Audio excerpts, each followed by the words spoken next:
Intros are so darn hard. Those few words will set the tone of your entire pitch or presentation. And it's sometimes so difficult to create great content to open with. So that's why today I'm going to give you a simple tip that my clients, my speakers, my future voices absolutely love. It's so simple, it's crazy. Did I say it's simple? Yes, it's crazy. It's so simple, it's crazy. This is going to be the shortest video I'll ever record, probably. I call this the icebreaker intro, because you break down the ice and kind of put it back together again. I don't know, is it really important how we call this intro? Probably not. So let's just take a look at the steps. Okay, so the first step is to write down the lamest possible intro. The more ordinary, the better. So let's just write down like the ordinary content. Hi, nice to be here. My name is Meta Groschel. As a professional speaker trainer for the past decade, I've been working with leaders of the future. And I believe that people who aim to become better speakers want to be leaders. By shaping your voice as a leader, you can make an impact. That very something you have to say has the potential to change the world. Okay, so I guess the copy is kind of in the legitimate order, you know, like going from like the normal here I am, this is my name, to what I really want to do.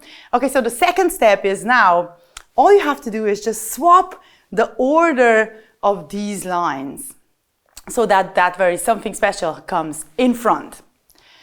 That very something you have to say has the potential to change the world.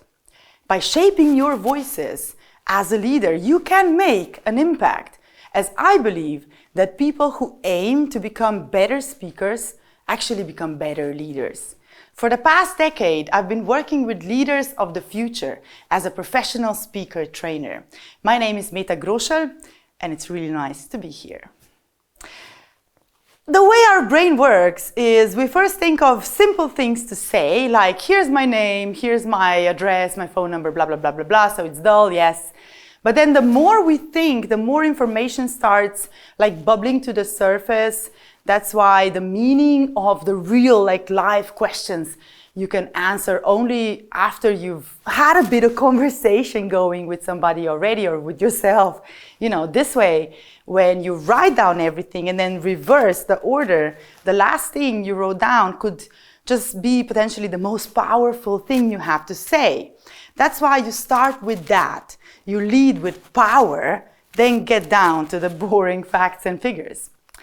So step 3 is to kind of vamp it up a bit. Now that you've got the order right, it's easier to kind of maybe add more content to make a greater impact, I guess. So do you believe that something you have to say has the potential to change the world?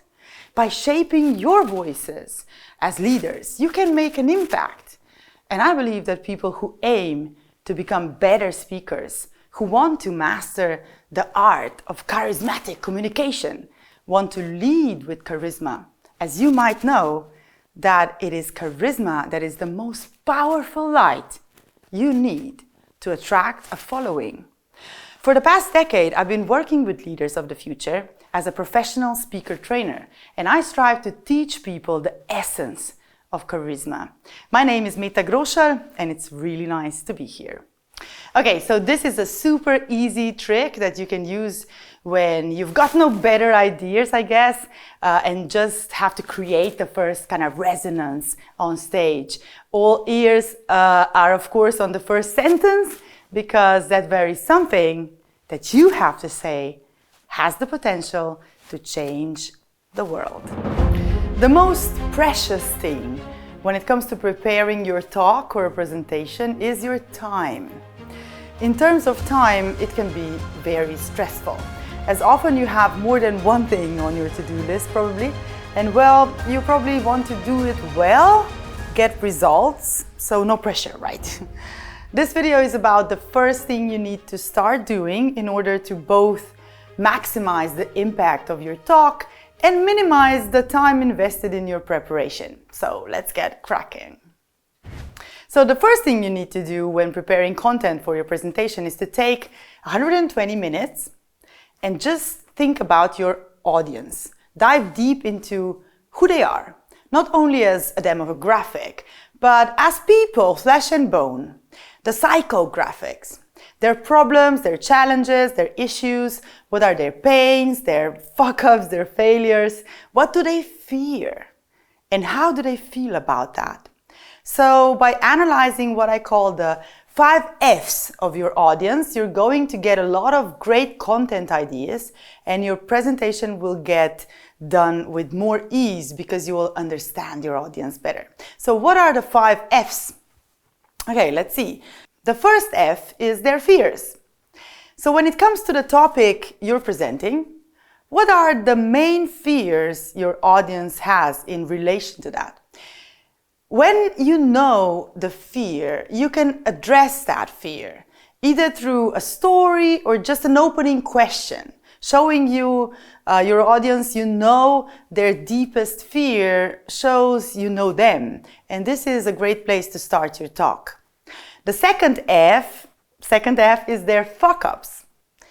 When it comes to the topic you're presenting, what are some of the substitutes they might have tried before your great solution came into play? So they tried it, but they somehow failed. It didn't work out. So they might have some objections when it comes to your topic. So think about this and find a way to overcome these objections. So the third F are their feelings. And when I say feelings, what I mean by this is how they feel right now as opposed to how they want to feel. So how do they feel in terms of having the problem, and on the other hand, what do they want to feel instead? Like, imagine they've solved the problem. What does that result feel like? The fourth F are their faults. This is a big one, actually. By fault, I mean they're not really doing anything, or they're avoiding taking action. They're making excuses for themselves, like detaching themselves from applying any type of effort. So what's at stake here, really? You might want to check out this fault thing in relation to maybe the DISC system or the Ocean 5 or any type of personality assessment, to really kind of understand, to go into contemplating what it is that is the biggest obstacle that people need to overcome in terms of their personality. So in that way, you can kind of maybe link this to your results. The fifth F is their future. And by future, I mean tapping into their hopes and their dreams, addressing the possibilities that are out there, like painting the picture of what life could be like had this problem been solved. It's also a great way to kind of double check with people what it is they really want, instead of you making plans all on your own for them. Just ask them, what do you want? The 5 F's are a great way to get clarity when it comes to starting your work, and also it serves as a great tool to check if you've covered your audience's interest, and in this way you can make a list of what to include in your presentation. So you can also download my content map. It's a canvas that I designed to help you place your content in the right order, moving from addressing the pains to calling to action, like in this specific way that has real value for your audience. The link is in the comments, I think, or in the description. So let me know if you use it, how well it actually worked out for you. When you present, the first impression of you as a speaker is everything. The very few words that come out of your mouth are not at all as important as what your body is saying right then and there. So this video is about body language. Yes, how to make a great first impression, what nonverbal clues to focus on. I'm going to give you 3 great tips you need to know and use, of course, to make a killer first impression. So basically, you need to come across as confident, calm, centered, in control of the situation, so control, and congruent. Congruence is extremely important in the field of public speaking. You achieve the state of congruence when your verbal language matches your body language, to put it simply, I guess. So when your actions match your thinking and your feeling. So what are the nonverbal clues that help you convey a congruency and also come across as confident? On or off stage, it's not important. These 3 tips are going to help you immensely. They are the 3 most important body language tips that will work their magic in basically any setting. So number one is your speaker stance. The way you hold yourself on stage conveys confidence, and that confident stance is upright, like shoulders back, legs straight, not too wide apart, hip level, feet pointing straight forward, backbone straight. You can practice the confident stance by kind of pulling yourself up by just one string of your hair. It can be like a real string or just imaginary, just pretend you're extending your height. Backbone straightens, shoulders pull back like wow, voila, here you are, confident and ready to speak up. Number 2, make sure your palms are visible to your audience and to whoever you're talking to. How you hold your hand says everything about how much you are open and giving to your audience. Hands away from your vital parts, like you have nothing to hide. If you're protecting yourself here or maybe by the neck, you're kind of saying to people that they are in danger, that you are in danger. So make sure your palms are visible to your audience. Open palms kind of represent not bearing arms, nothing to hide. Here you are, giving, open, honest, and ready to share your gifts with the world. Number 3, prolonged eye contact. The most important nonverbal sign of your truthfulness is eye contact. Your eyes are the doorway into your soul. By holding extended, prolonged eye contact with your audience, or with your boss, or with your friend, or with your partner, you extend an open invitation into your inner world. Remember, poor liars avoid eye contact. Great liars, they know how to hold it. But let's assume you are the future voice who, of course, speaks your truth. So look them in the eye, open your arms, stand up straight, and speak your truth. With these 3 nonverbal clues, you are in your full presence and you're speaking volumes to your audience and also to yourself. Let's not forget, you are also the very important person listening to you, observing you, forming an opinion about yourself. So demonstrating confidence in your own brain, basically.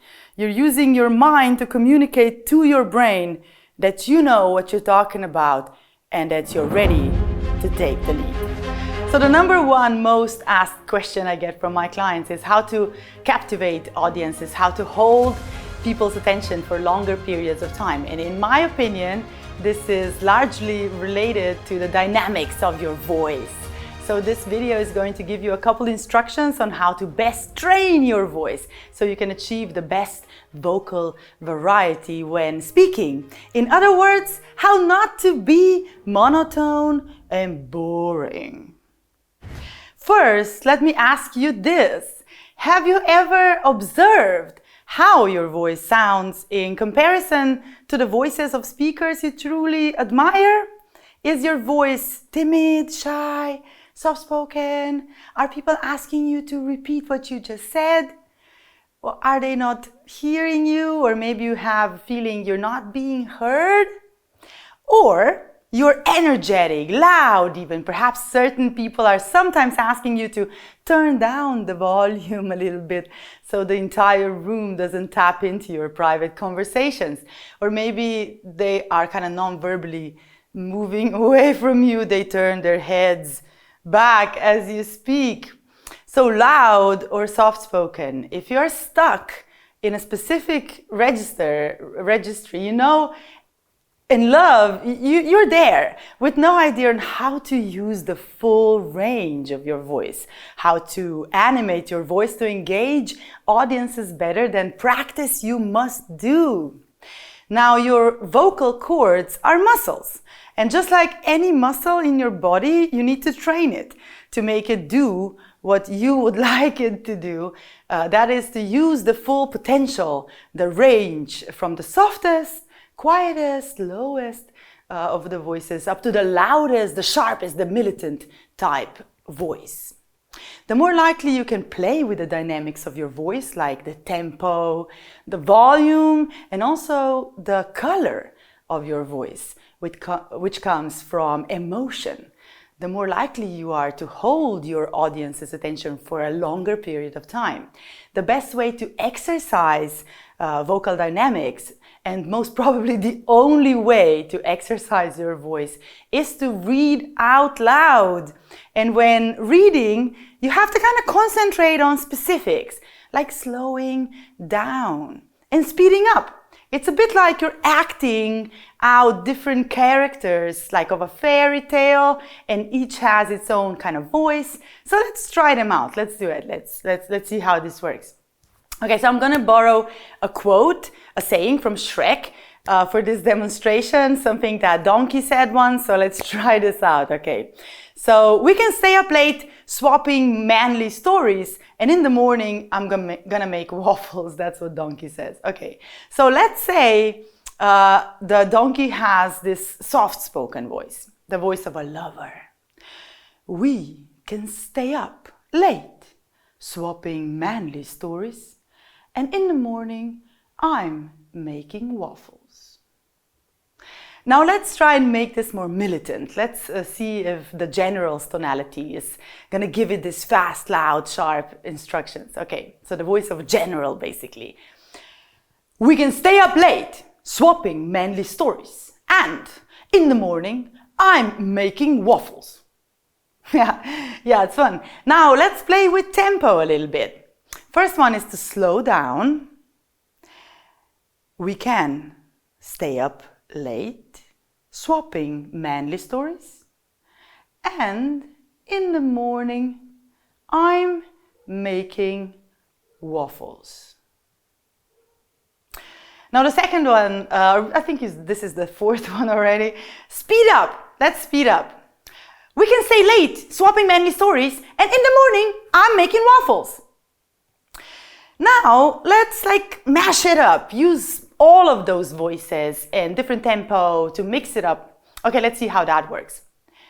We can stay up late swapping manly stories, and in the morning I'm making waffles. Now, a demonstration, I guess. Sounds easy, but let me be frank with you. It took me over 2 years of reading stories out loud to my 2 kids, who were little toddlers at the time when I started really training my own voice dynamics. So I could play with it however I wanted to. And I can play with it now, and it's still important for me to practice. So let's say every week or so, I would be reading out loud and I would be practicing my vocal cords.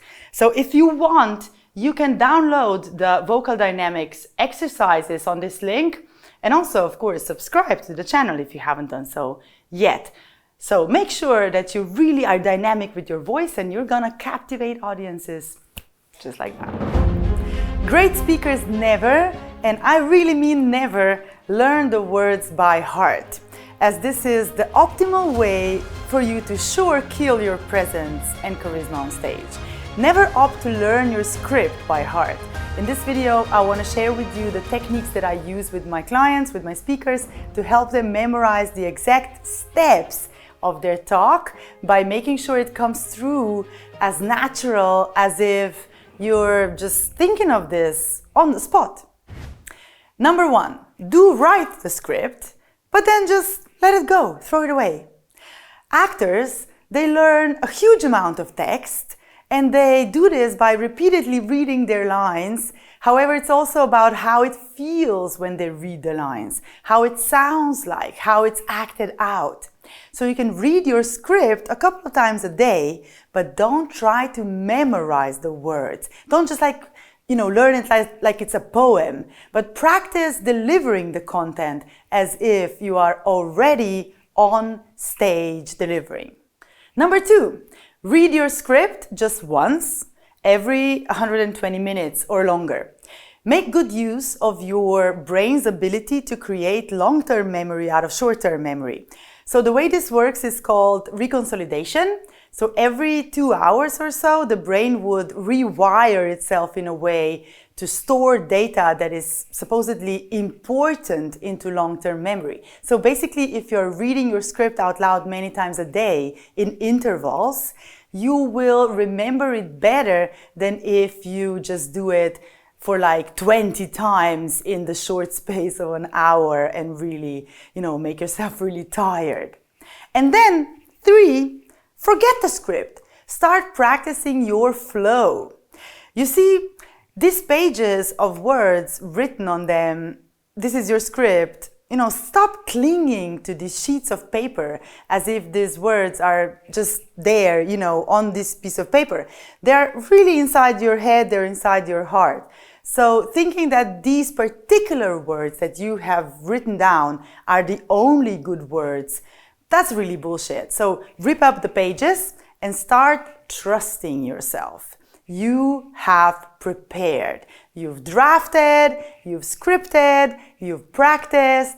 Now it's time for the real thing. And let me tell you this, speaking is not reading. Speaking means that your voice is coming from your heart and that you trust yourself enough to pick these words, that you see, hear, feel in your mind all the time. All of them are good enough. Any words that come to your mind at that particular time is good enough because you are good enough.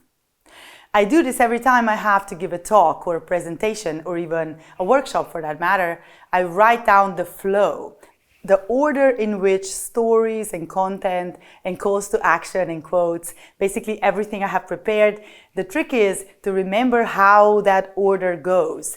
And when you have that flow down, when you know that you remember the flow by heart, you are way more likely to geniusly improvise. The most important part of your presentation is not to lose yourself in the timeline. Basically, you need to know what comes next. However, you can improvise in your immediate speaking topic, but you will come across more natural, authentic, and like you just come up with all of this just in a second. But if you miss the flow, then this might cause a problem. I actually take a piece of paper or a post-it, or I would use the whiteboard and practice my memory of the flow at least once a day, like for maybe a week prior to my talk. I would double check if I left something out on the script. And then once you get really confident that you're spot on, like 100% sure of how the flow goes, then you can be pretty confident that you've got this talk nailed. So picture this. You're about to go on stage. You've prepared your slides, you have your stories, you've practiced, and now you're faced with a challenging audience. So your legs start to shake. That feeling you know and hate starts to creep into your body and your mind like a little worm inside an apple, and in no time you start doubting everything. So this video is about you staying in your power in the most crucial moments of social exposure. I'm going to share with you the trick that works. It might surprise you, but it sure as hell works. So stay tuned. So let's get this straight. Stage fright is a feeling, and feelings are managed by our thoughts. What you are thinking prior to your talk is very much related to what you will be feeling on stage. Or if you're exposed in any sort of social situation, it could be just a one-on-one conversation where you feel somewhat in need to impress someone, or they are important to you somehow. We all have those emotions, those little like, what to do. What you want, what all of us want, what my clients want me to teach them is how not to get in that state when situations like this happen, to manage it so it releases us from the pressure, basically. Okay, so a couple of advice. First, no matter who is in front of you, they also have hopes and dreams and fears and failures too. Think there's a gazillionaire in front of you, just sitting there on your sofa, right next to you, or on a chair beside you. So, a person, nothing more. Once was born, works, made a fortune. What was their childhood like for them? Do they miss something or someone in their life? Did they experience love? Have they lost love? Have they ever cried? Have they hated themselves sometimes? Have they laughed? What made them euphoric? What gives you that cloud nine feeling? Do you think in terms of feelings, life experiences that brought on these feelings? Have you got much in common with this person? The answer to this question is, of course, yes. We are very similar in the way we feel emotions, not as much as how we process them, but that's another story. When I think of my audience, I like to think I want them to feel good. If they are hurting right now, I genuinely want to mend that pain. Maybe I have an aha moment for them. Maybe just an insight they can have. If it will in any way help their pain, I'm happy. So this now leads me to the second tip. Second, just be there to give and see your gift materializing from the future. Imagine just one person in your audience, yes, it could be that gazillionaire, got amazing value out of your talk. They had an aha moment. They started putting ideas into action and voila, they're reaping the benefits right now. So like 1 year into the future, how does their life look like? How happy is this person? Imagine they are describing their happiness over the telephone. Someone like saying great things about how they were inspired by your talk and how happy they are to have been there at that time when you gave your talk. Seriously, I want you to imagine it right now. You've done good, you've helped someone. Well, of course, they've had to have done something with your advice. Otherwise, it's of no use to them whatsoever. So maybe it serves as a little bit of a daily pick-me-up, I guess. I'm gonna do this. If you don't implement the knowledge you're getting, then you are in no position to judge its quality. As a speaker or as an expert, when I'm on stage, I never want to be in the position of thinking, did they like my talk? Do they think it's useful? Because it's only when they actually use this knowledge will they truly know if it's useful or not. And not many people actually will use it. So more or less like maybe 90% of the feedback is not really relevant at all. The panic mode before a talk or a presentation is related to our biological need to belong, to be recognized as someone important enough to belong to. Am I enough? Do they like me? The better question would be, do I like them? And also, do I think they are enough? Do you actually love them? Like love your audience, no conditions? Enough to want to help them out today, even if they're criticizing you, do you still love them? Now we go directly into my third tip. Basically, it's a question related to your panic mode. Here it is. Do you need to be a gazillionaire to have helped someone today?